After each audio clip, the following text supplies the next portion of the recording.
Hai, assalamualaikum, sampurasun. Ketemu lagi di video yang ini. Aku mau sharing, aku mau cerita tentang serba-serbi menjadi orang tua atau menjadi ibu dari anak disabilitas atau menjadi ibu dari anak tuli. Seperti tuli berteknologi pendengaran. Karena eh, tuli itu, disabilitas tuli atau disabilitas tunawicara, sejujurnya itu nggak kelihatan. Karena kan secara fisik mereka sempurna, secara fisik mereka nggak kelihatan kalau mereka itu ada kekurangan, kalau mereka itu ada sesuatu yang tidak sempurnanya itu nggak kelihatan, karena kan mereka di dalam ya, apa namanya, kerusakannya di rumah siputnya, di dalam kepalanya nggak kelihatan gitu. Tapi karena Jil itu memakai teknologi pendengaran implan koklea, jadi orang itu jadi sering kadang mungkin mereka sering bertanya-tanya kayak kenapa ya itu apa yang dipasang di kepalanya ya gitu karena tidak bisa disembunyikan kan alatnya itu gitu kelihatan banget seperti di gambar ini nanti aku share fotonya Jilis ini ya. Nah terus uh, bagaimana perasaan ibu menjadi ibu dari anak tuli berteknologi pendengaran? Rasanya sih sekarang biasa aja sih ya, nggak ada yang aneh. Tatapan-tatapan tatapan-tatapan bukan aneh, lebih ke tatapan-tatapan eh apa ya?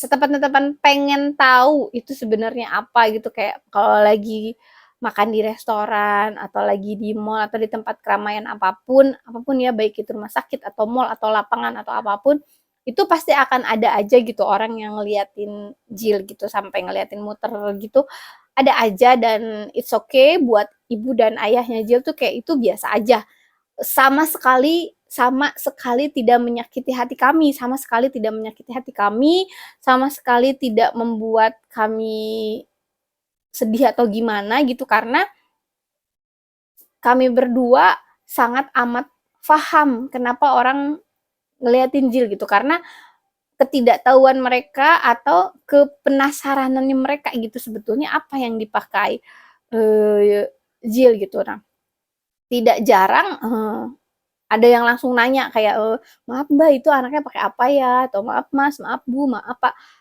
dan kita berdua amat sangat welcome kita berdua amat sangat appreciate kalau ada yang mau nanya nggak apa-apa kita akan jelaskan sesederhana mungkin seringkas mungkin semudah mungkin untuk dipahami orang gitu bahkan banyak yang berakhir jadi ngobrol panjang banyak yang berakhir jadi sesi sharing bahkan ada waktu itu yang tiba-tiba lagi makan nyamperin ibunya tiba-tiba berdoa gitu terus eh, abis berdoa gitu dia tiba-tiba bilang ke aku kalau ternyata anaknya dia juga sama kayak Jill gitu tapi sekarang anaknya udah besar udah berkeluarga gitu jadi dia kayak motivasi ibu untuk kayak it's okay semua akan baik-baik saja kayak gitu-gitu banyak banget yang kayak gitu dan itu tidak apa-apa sama sekali tidak apa-apa gitu karena bisa jadi kalau misalnya itu terjadi sama ibu misalnya aku ngelihat anak yang agak itu ada apa ya di badannya kok pakai itu kadang kita tidak sengaja bukan bermaksud mau ngetawain atau bermaksud mau nyinyir atau apa kadang kita suka nggak sengaja ngelihat itu sebenarnya kenapa ya gitu lebih ke penasaran aja jadi kayak ayah dan ibu melihat orang natap Jill itu biasa aja udah biasa aja gitu dan Jillnya juga mungkin karena Jillnya masih kecil juga ya jadi dia kayaknya nggak ada risih atau apa sih dianya biasa aja cuman memang kadang ada beberapa sikap masih ada beberapa sikap yang buat aku dan suami kadang tuh tidak nyaman gitu. Masih ada ternyata gitu. Aku pikir aku itu sudah santai itu gitu karena kita udah biasa dengan tatapan dan pertanyaan itu. Aku pikir udah biasa ya. Ternyata saya baru sadari kalau memang ada beberapa sikap dari orang atau ada beberapa omongan dari orang yang kadang kok masih nggak enak ya gue denger gitu. Yang kadang mungkin orang menganggapnya sepele tapi kok kayaknya gue nggak suka ya gitu. Orang itu kok ngomongnya gitu ya gitu kayak misalnya ada contohnya eh saya lagi antri, bukan iya, saya lagi nunggu dokter. Ibu kan harus selalu kontrol jantung kan, semenjak pasang pacemaker di jantung sebulan sekali itu saya harus kontrol ke dokter jantung. Nah, kebetulan saat itu ayahnya dia tuh lagi belum bisa nemenin, jadi dia datangnya terlambat karena langsung dari kantor gitu. Nah, berdua doang kan sama Jil. Jil itu sebetulnya anaknya udah sangat amat kooperatif ya sekarang. Jadi kalau misalnya dia main aja gitu. Jadi kalau misalnya agak jauh paling aku panggil kayak Jil tidak boleh jauh-jauh, nanti dia balik lagi kayak gitu-gitulah. Jadi udah di posisi yang aku harus ngejar-ngejar dia gitu, enggak juga gitu.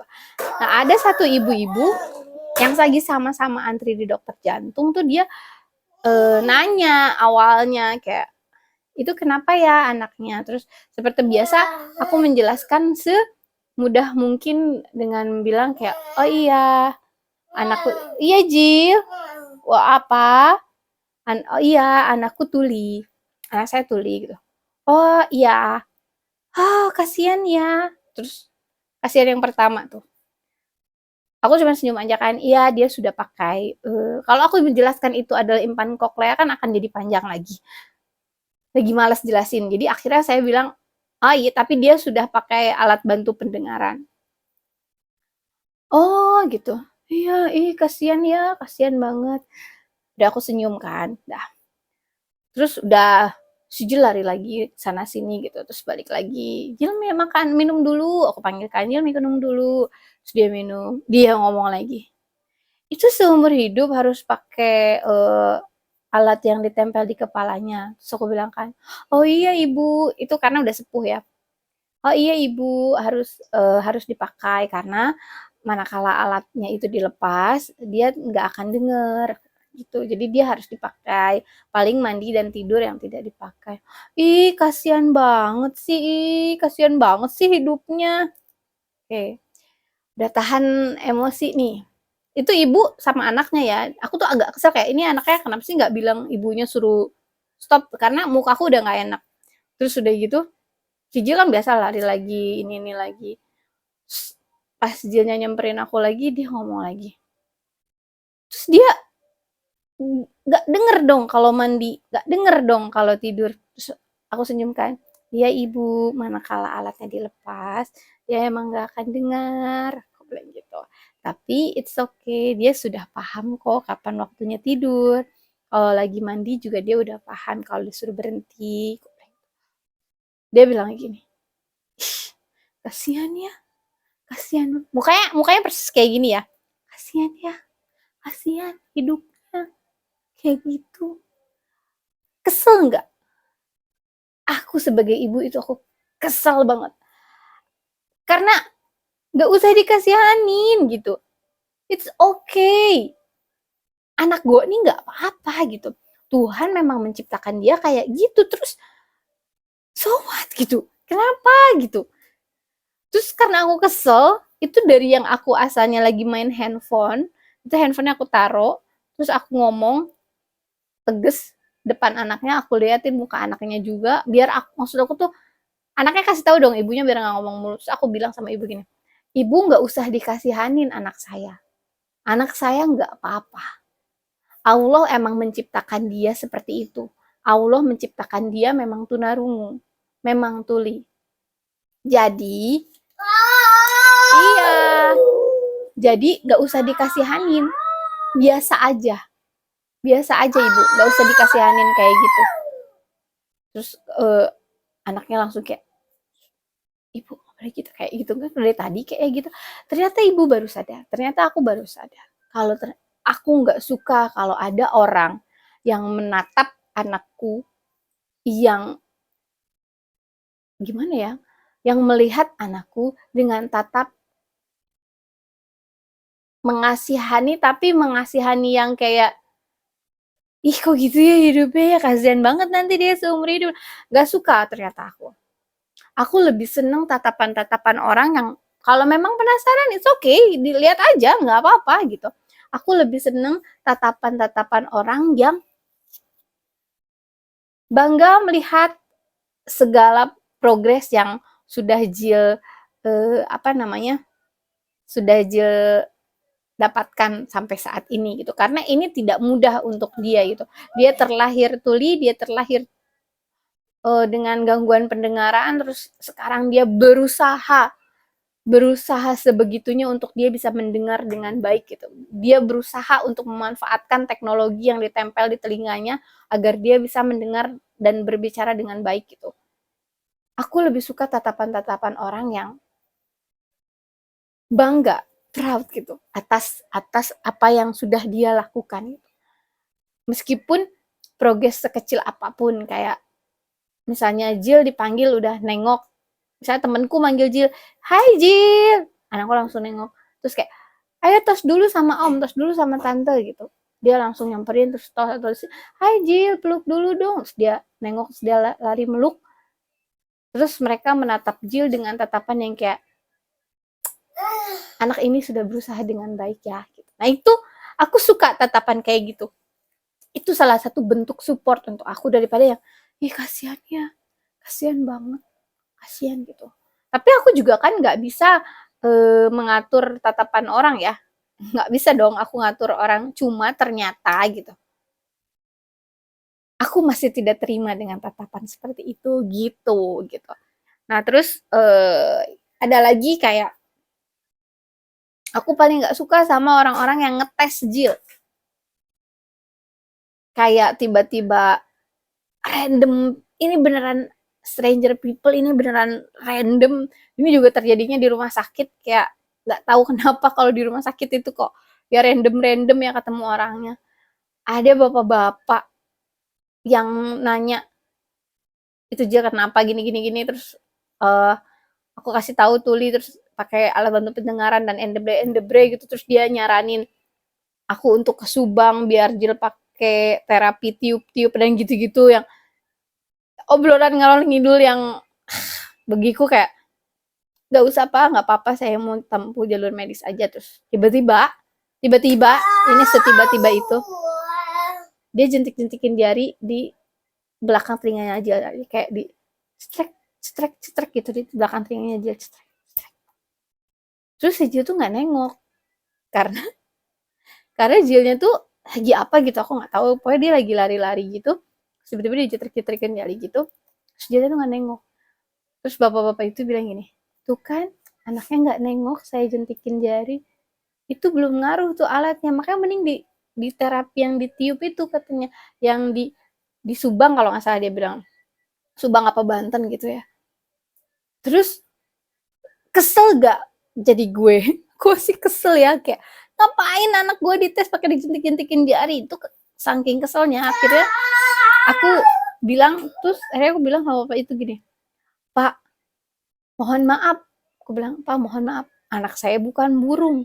Kalau Bapak pengen tahu anak saya mendengar atau anak saya sudah tahu namanya atau belum, Bapak panggil aja namanya. Panggil dia. Jill, nanti dia akan nengok, pasti dia nyamperin. Gak usah dijentik-jentikin jari Bapak di samping telinga saya, anak saya bukan burung. Dia nggak tahu kalau manusia itu bisa dipanggilnya pakai dijentikin jari, dia nggak tahu. Dia taunya manusia itu nengok kalau dipanggil namanya. Coba Bapak panggil aja namanya. Saya panggil namanya ya. Si Jill kan lagi lari-lari, terus aku panggil namanya. Jill, sini nak. Terus dia nengok, nyamperin aku. Nyamperin kan Pak? Gak usah dites-tes jentik-jentik jari segala. Langsung aku pindah tempat. Itu aku kesel banget. Ternyata aku masih kesel dengan orang yang suka tiba-tiba ngetes lah siapa, dokter rehab mediknya bukan, terapisnya bukan, psikolognya bukan, ngapain ikut-ikutan ngetes anak gua tuh udah sibuk dengan segala terapisnya, anak gua itu sudah dites dengan sama terapisnya masing-masing, sama psikolognya, sama dokter rehab mediknya, jadi nggak usah sok-sokan ngikutin, sok-sokan ikut ngetes anak gue gitu. Ya itulah serba-serbi dari ibu anak disabilitas, pasti ada aja naik turunnya ya, tapi alhamdulillah lebih banyak happy-nya kok. Bye bye, jangan lupa untuk share, like, dan komen. Kalau ada yang mau ditanyain atau ada yang pengen dibahas dari anak-anak gangguan pendengaran ataupun varikokel ataupun tentang pacemaker ibu, boleh komen di bawah atau DM di Instagram ibu di @nonamaye. Bye, jangan lupa bahagia hari ini. Assalamualaikum.